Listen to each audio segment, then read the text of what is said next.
Stop commenting on a woman's weight. Ladies and gentlemen, welcome back to John W. Speaks. I'm your host, 40 to 22. Calgary singer and former So You Think You Can Dance contestant Tate McRae has been all over the pop charts and the pop discourse for the last couple years now, gaining virality on a couple EPs following her signing to RCA Records in 2019. Her debut record, I Used to Think I Could Fly, came in 2022, with hits attached like She's All I Want to Be and Feel Like Shit, and it's a solid, if not flawed, and sometimes basic pop album, yet it showed promise for her songwriting with its Billie Eilish leanings, with live performances and television appearances keeping her in the public consciousness. It was 2023's Think Later that bolstered her commercial appeal, with the smash hits like X's and Greedy, and yeah, it's not a great album. The vacuous production from Ryan Tedder and the overall infantilizing vocal delivery akin to Camila Cabello from Tate is just a non-starter, making it a confusing and overall tedious listen that really fails to underline how much of a talent Tate truly is. She's a fabulous dancer and she has a really commanding mic presence, yet that album had no interest in exploring the latter, and that brings us to her latest album, So Close to What, her most glamorous and expensive sounding studio effort to date, which was a huge surprise for me in terms of its fun level and the value that it has in setting a vibe. So while it's not the greatest thing to come out of pop, it certainly has a ton of staying power despite its bereft and sometimes weak composition.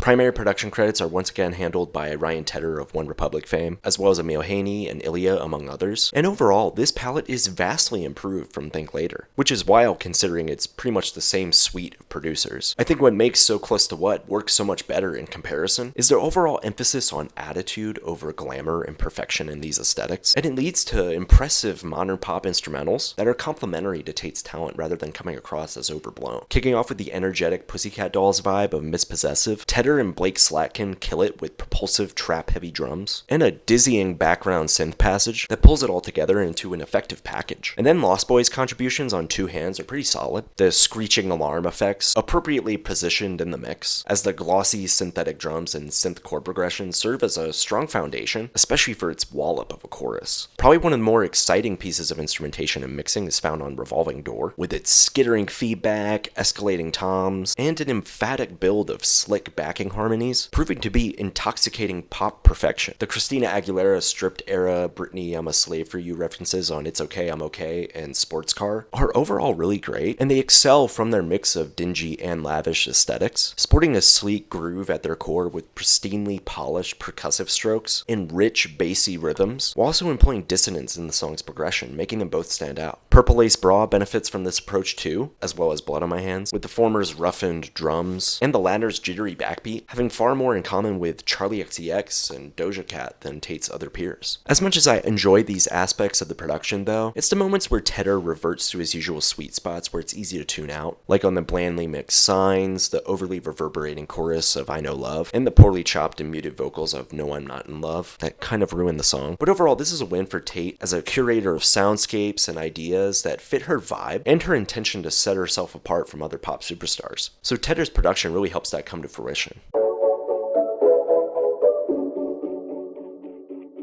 Perhaps the weakest portion of the record, the songwriting here isn't bad or mediocre by any means, and it's probably some of the best written pop songs from Tate so far. However, Tate, co-songwriter Amy Allen of Harry's House fame, and Ryan Tedder can sometimes fall into traps of monotony, and it really just doesn't suit the songs well. Means I Care was one of my least favorite from a structural perspective, as I felt like it kept climbing to a climax that never comes, so it just feels a little too aimless. In Signs, maybe gets a little bit too close to the Camila Cabello formula in its setup, especially when it comes to its looser lyricism, which is an issue in other tracks too, like I Know Love, which feels generic and one note in its composition, namely its chorus, which is repetitive and dull. I say all this because there are a lot of bright spots in this record that make all these hiccups not that noticeable, since Sports Car really leans into its steaminess, Revolving Door is put together like a Sabrina Carpenter deep cut, with a chorus that pays off the building tension from the verses, and Blood on My Hands contains unconventional melodies that are still incredibly infectious. I also think that the way that Tate speaks on relationships, since this is the majority of the record's thematic material, it's refreshing and dedicated to painting a clear picture in terms of dynamics, akin to Olivia Rodrigo and its surface level appeal, but more in line with like a Nelly Furtado and her brimming confidence, and her sexy indifference in light of uncertainty, especially uncertainty that comes attached to love and attraction.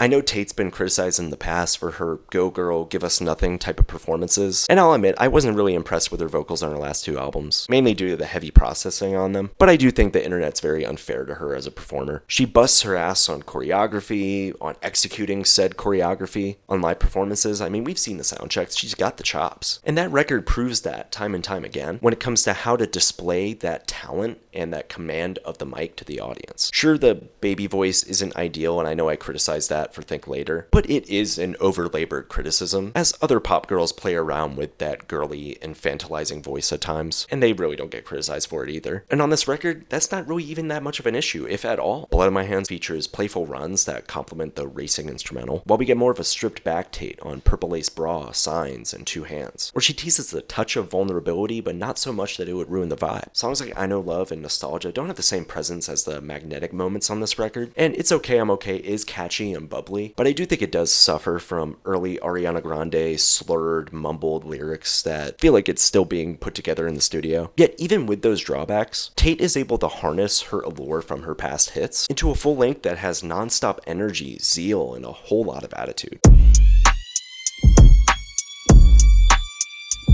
With 16 tracks and a 45-minute runtime, this album does have a problem with its pacing, flooded in the front with comparatively better tracks, while the mid to latter portion of the record struggles to connect consistently. The opening run from Mispossessive to Signs is full of life and excitement, and there's rarely a moment from that patch of tracks that isn't danceable or immediately replayable, similar to how much of an earworm Britney's early to mid-2000s work was. But I Know Love really took the wind out of the sails for me, and couple that with Like I Do, the album really starts to stall, even with It's Okay, I'm Okay proving to be a pep in the step at the back of this track listing. At least the bonus track Siren Sounds injects an arena pop spirit into the track listing, a jolt of energy that the final leg of the record really needs to have, so we end on an uplifting note with that and Nostalgia. So taking it all in, the structure and focus could have been more cohesive, and the overall track list could have been slimmed down, but that doesn't negate Tate's constantly enveloping performances and her overall tantalizing pop songwriting.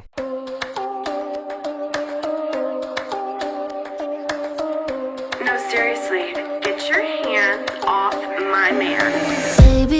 So Close to What is a really fun pop record that carves out a new path for Tate McRae full of Y2K, it girl, pop princess vibes, and it's really fun to see. I like how the production finally fits Tate's delivery and aura, and I think it's focused on the right things. Not virality or chart success, but crafting pop songs that are immediate and that connect with you on the first listen. But hey, that's just my perspective. If you're a Tate McRae fan, this is her best yet, and if you're in the market for a pop girl putting her stamp on this burgeoning Y2K sound, you'll have a fun time with this one. Alright, that's all I got. Bye!